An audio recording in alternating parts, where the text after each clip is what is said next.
when we first moved to our area, it was a bit shit, right? But it's got nice. It's got a little bit nicer. It's very slightly gentrified. So now everyone that owns their property, they go on Rightmove every day for a little wank.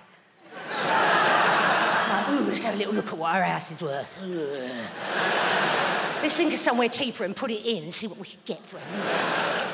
Put in somewhere shit, somewhere, I don't know, somewhere up north. Put that in.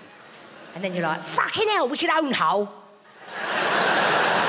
It's disgusting. It's very vulgar. So I've never lived anywhere nice before. It's been quite interesting watching it sort of change a little bit. Like, first off, there's little signs that you notice when a change is on the horizon. Like, first off, it's the availability of sourdough. Change a-coming.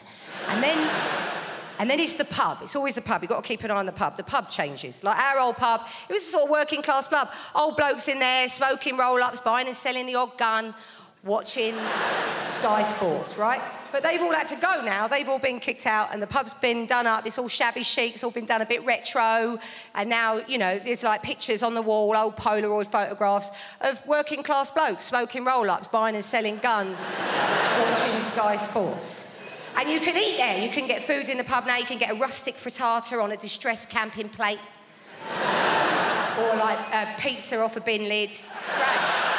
Tapas off a plank. Because gentrified people like to eat food from bits of shit in a shed, bits of crap, bits sticking around in a garage. I've had soup out of a bedpan. Nice. I like it. You have to get a tetanus after you've had a meal, but it's nice. And parenting at Christmas time, I worry about my parenting. I don't know if I'm that good at it. I get into rows. I row with my kids. You shouldn't row with kids, should you? It's really frowned at. I said to my friend, I row with my kids. And she said, what do you mean you row with them? You mean you, like, tell them off? I said, no, because that would suggest status, wouldn't it? That would imply I've got some power in our relationship. But I don't seem to have any power. We were in the supermarket recently, getting all the shopping in. I'm quite harassed. I've got other things I need to be doing. One of them's like, no, we don't like pasta shells. We only like pasta bows. I'm like, it's the same. It's the same thing. All of the pastas are the same. The pipes and the bows and the shells and the twists. What are you looking at? I said, you don't give a toss about shape when it's chocolate, do you?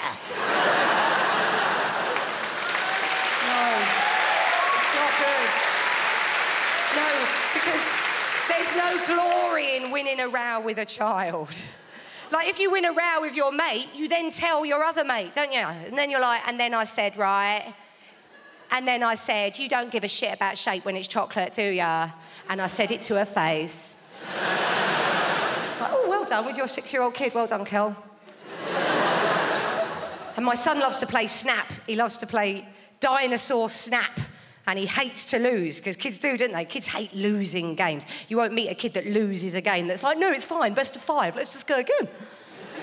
So I have to let him win, because I'm his mum and I love him in a sort of oppressive, cloying way. So I have to let him win. He'll lose at things later in life when I can't control that for him. But for this game of Snap, I can let him win, can't I? But it turns out that my reflexes aren't as sentimental as me.